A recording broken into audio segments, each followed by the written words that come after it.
Good afternoon, everyone. Welcome to Hydrogen Embrittlement Mini Symposium, Session 4, Materials Mechanical Response. We have 2 invited talks this afternoon, and after that, 5 regular talks. Invited talks is going to be 20 minutes, and the regular talk are 15 minutes. We wanted to ask everyone to finish their presentation a little bit quickly before the time is up, so allow the discussion at the end. I think this is going to be more discussion at the end. It's going to be, I think, at least better for the session, if it is possible. So the first talk is about understanding the interaction between steel microstructure and hydrogen by Kim Verbecken, but he's not here. Professor Barnoush is going to present one. I forgot to say that my name is Mohsen Dadfania, and along with Professor Barnoush and Professor Takai are going to chair this session. So please go ahead. Thank you very much, Mohsen. So obviously, I'm not Kim Verbecken, and I'm not able to do the nice job that he's supposed to do here because of his health issues, but I'm going to try to do my best. So please bear with me. As Mohsen said, that the topic is understanding the interaction between a steel microstructure and hydrogen, the key to develop more hydrogen-resistant materials.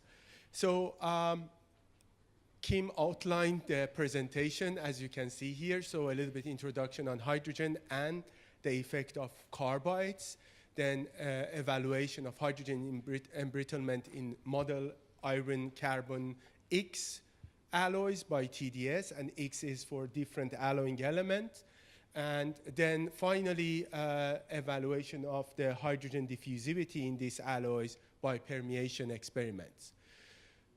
So the setup that they are using in Ghent University is a tensile machine where they can charge samples in situ or ex situ and test them. And what is special about what the group of Kim in Ghent is doing is that they are paying a very good attention onto the charging condition. So they try to charge in a way, in a very controlled way, to don't have any damage in the microstructure and only charging of the sample with hydrogen. Typically, they are using these values of 0.8 milliampere per square centimeter and electrolyte of sulfuric acid and a poison, thiourea as a poison. And the evaluation of the hydrogen embrittlement is done by this typical hydrogen embrittlement index, which is the change in the ductility for charged and uncharged condition. When they look on commercial alloys, what is observable here is that, for example, in a triple steel, the reduction in a ductility is very much larger than what they observe in high-strength, low-alloy steel. And when we look at those steel, one very obvious difference is, there are a lot of differences, but one very important thing is that there are titanium and niobium carbides existing in high-strength, low-alloy. Okay, I'm trying to talk a little bit louder. This fact just motivated them to look into the role of the carbides. But is it working? Yeah. I don't want you outside. Yeah. So, sorry. Is it working? Yeah. Okay. I will try to keep the distance. So this is the motivation to look into the different type of carbides and try to get an understanding of the role of the carbides in hydrogen embrittlement. So they design very smart experiments by using iron, an experimental alloy, iron, carbon, and X, which the X is a different type of alloying elements. And the alloying elements that they look into are titanium, chromium, molybdenum, tungsten and vanadium, which are forming these different type of carbides. So they have experimental alloys with composition, and they perform very clear and well-defined heat treatment by austenitizing the samples at 12,050 degrees centigrade, 1250 degrees centigrade for 10 minutes, and then quenching them. And finally, they are doing different tempering condition for 60 minutes at these different temperature to develop different type of carbides in the microstructure. So here is an example for an iron carbon titanium system, the transmission electron microscopy for as-quench condition. And you see there are some remain carbides which are not dissolved during austenitization, but after quenching and tempering, they started to observe formation of titanium carbides in the microstructure within a very small range. So it's, you have to take a look. This is 2 micrometer, 100 nanometers. So we are dealing with very fine carbide precipitates in the microstructure. The effect of the time on the carbides has been studied by measuring the hardness of the samples, and as you can see for the different alloying systems, A, B, C, and C is the alloy which has been with the titanium. We have a secondary hardening happening when we have optimized carbides precipitates formation, and they choose these alloys to look into them in more detail. So obviously they are performing tensile tests on these alloys, and these are the result of again iron carbon titanium system in as-quench condition. You can see the curves. Now if you as-quench and charge it, you reduce the elongation by 53%. Now, in the case of the quench and tempered, you obviously you get a little bit better strength and a better ductility, but when you charge it, you have a larger effect of the hydrogen, 66% of reduction in the ductility. So at the first time you would say, okay, the titanium carbide doesn't have any effect. But we have to look into this in more detail, because if we want to make a comparison, we have to keep the parameter as similar as possible. So we have to check how much hydrogen is in these alloys after charging. Here is the measurement results. Again, this is alloy C, so you can see in as-quench, diffusible hydrogen is this much, as-quench, the total hydrogen is that much, and when we look at the quench and tempered, we see the diffusible hydrogen is larger, and the total amount of the hydrogen is also larger. So this is not a correct comparison, because in the quench tempered alloy, we had higher amount of the hydrogen, and we have to be careful when we are doing this comparison. I have to comment on this measurement. So total hydrogen content is what has been measured by melt extraction at 1,600 degree, and diffusible hydrogen content here is what has been hot extracted within the 300 degrees centigrade. So it's a kind of like not a very exact things, but anyway, it gives a feeling about how much hydrogen is coming at low temperature levels and how much coming at high temperature levels. But the important thing is that they are not similar. So we have to try to look at this in more detail and try to understand the role of the carbides by the TDS in more detail, or they try to do that. So this is the measurements, TDS measurements of the hydrogen in as-quenched alloy. And they performed the Kissinger analysis on that, and this is kind of correlating to the hydrogen at lath boundaries in the martensite. And for the case of the quenched and tempered alloy, they were able to see more peaks, which are mainly related to the titanium carbide interface, the hydrogen trapped at the interface of titanium carbide. So that's one obvious reason that we had more hydrogen in the titanium carbide alloy or in the quench and tempered condition. But one thing which is missing is that, okay, we have hydrogen at the boundaries, hydrogen at the interfaces, but what about the hydrogen which is supposed to be in the lattice or dislocations? So they again did some other tests for as quenched alloy, hydrogen charge in the same condition as quenched and as quenched with some cold deformation. And in their system, in their TDS system, they were not able to detect any difference between these alloys. So something was missing. In fact, they were not able to measure the hydrogen which is trapped by the dislocation. Obviously, it's missing, the peak missing here. So they switched to another TDS system. This TDS system, the previous one requires 1 hour of time to reach to the vacuum and then make the measurements. So some of the hydrogen probably get lost here.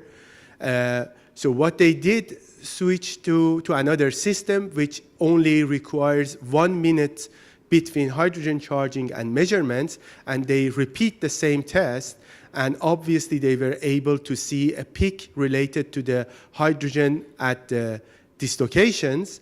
And also by cold deformation, they were also able to see that this peak is increasing. So it's directly related to the increase in the dislocation density in the sample.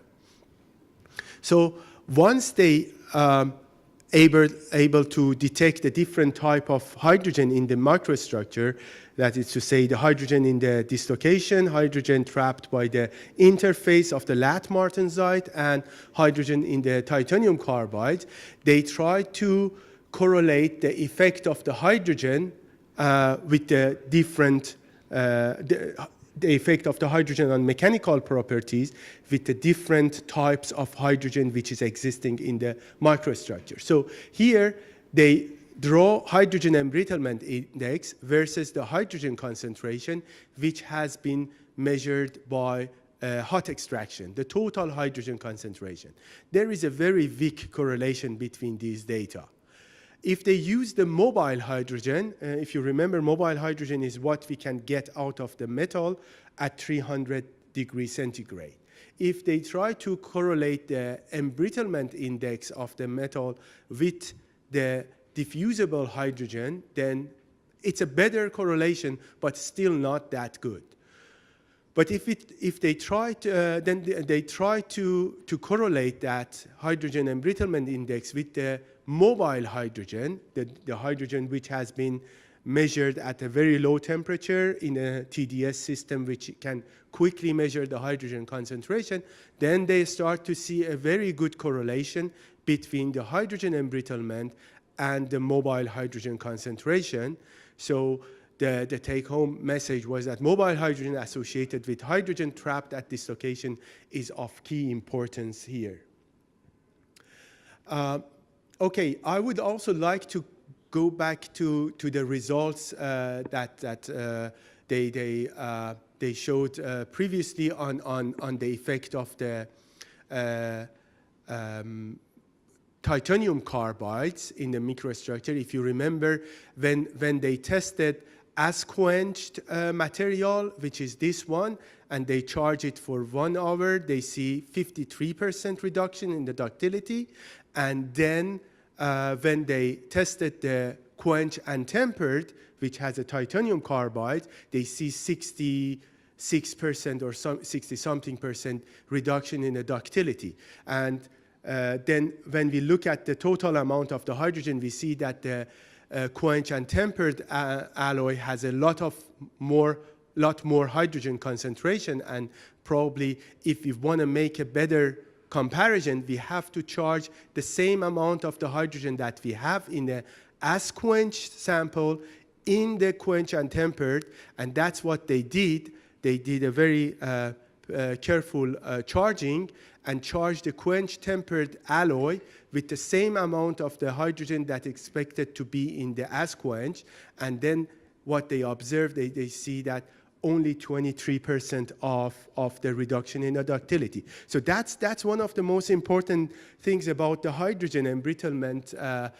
studies that sometimes you are forgetting about, that all parameters should be, if you want to study the carbides effect, then you have to charge both samples with the same amount of the hydrogen and then compare them with each other, and then you can see what is the effect of the titanium carbides. And of course, if you look at the titanium carbides, which has been charged fully, it has all traps filled up with the hydrogen. And if you charge it with a certain amount, which is corresponding to the amount of the hydrogen in as quenched sample, then you have less hydrogen in the microstructure. Okay, I have to move on more quickly. They also studied the carbide size effect, and by changing the tempering temperature and tempering time. So by increasing the size of the carbides, what was observed that the trapping capacity of the carbides is reduced, and they started to lose the peaks here. And this was in very good correspondence also with the permeation test, which shows that if you prolong the tempering time, then you lose the trapping capacity of the material, and the curves, the permeation curves, transfer to the left. Also, these studies has been correlated with the TEM analysis, and you see at very long tempering times, then you completely lose the trapping capacity of the titanium carbides. For all the alloy systems that they studied, they draw the variation of the hydrogen embrittlement index versus the concentration of the hydrogen, and they again see that the best correlation is coming when you are fitting the data with the mobile hydrogen concentration. I'm going to go very quickly on the hydrogen permeations result that they did. They use a typical permeation setup, and what they observe is that different alloying elements, carbide has a different trapping capacity, and it's obviously can be seen here. For the vanadium is the best, titanium, chromium, and tungsten, and this is proved by the slower hydrogen diffusion when you have curves like this. So finally, what they draw here is that the apparent diffusivity, that's this orange curve, and hydrogen trapping capacity, that's this one, which are completely correlating with each other. For tungsten, carbides do not trap hydrogen, so diffusion is very high. Chromium, less dense martensitic matrix, and carbides trap hydrogen, so diffusion is dropping down. Higher trapping ability for titanium, diffusion comes again lower, and vanadium is the highest affinity for trapping hydrogen, and you see a very low diffusion coefficient here. So by this, I would like to thank you, and I will try to answer if there is any questions, and I'm capable to answer.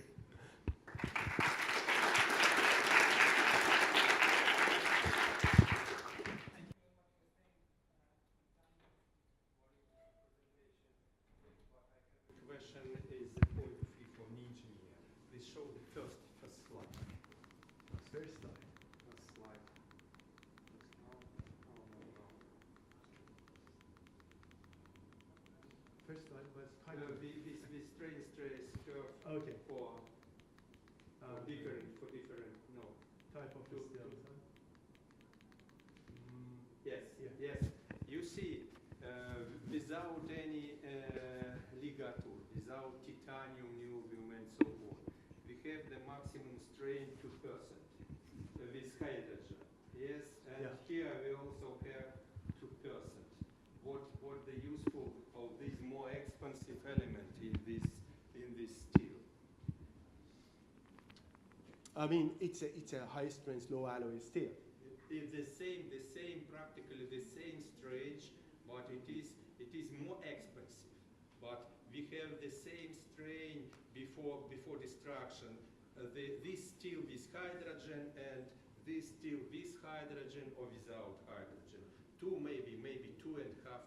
I mean, I'm not agree with you because high strength, low alloy steels, you can have them in different shapes. You can have forging from them put on the subsea, but here trip you can only have thin plates. You can't have them in a bulk. So it's a metallurgical question. So you need all type of a steel. I wouldn't exclude one type of a steel only because it's behaving, because steels have different application, and there are so many different demands for different application that you need always a specific type of a steel. So, but the main thing here, at least what Kim and Tom tried to come into that, okay, we see this difference between these alloys because there is titanium and niobium carbide. So, and then on top of that, there is also a lot of work towards adding carbides into the steel to have them as a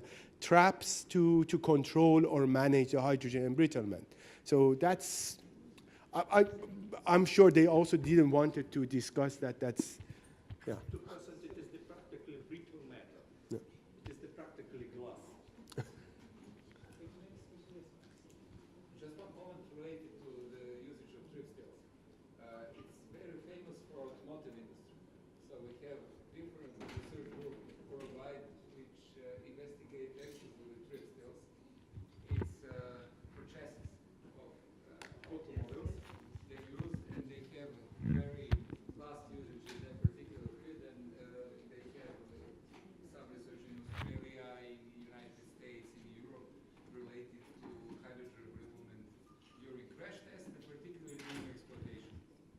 So, But they have a problem with yes, steel. trip steel, but it's interesting that some High results. strength, but it is the practically glass. But in a real life service of vehicles, I think there is answer rarely is problems. there is going to be different application basically. Let's have one last quick question. A little bit louder, sorry. So, what is the reason behind the good correlation between the hydrogen embrittlement index with the mobile hydrogen concentration as compared to the diffusible hydrogen concentration in thermal mechanism? Okay. I can try to answer that based on my own belief. I mean, anyway, what I think is that the dislocations are playing a very crucial role in hydrogen embrittlement. So, and then obviously, if whatever we see as hydrogen embrittlement at the end of the day is, let's say, 99 or 95% related to the interaction of the hydrogen with the dislocation and how it's changing their mobility, their multiplications, and all other even interactions with each other, then obviously the hydrogen which is within the dislocation and is capable of moving around with the dislocation should become the most important component in the hydrogen embrittlement. Thank you. Yeah.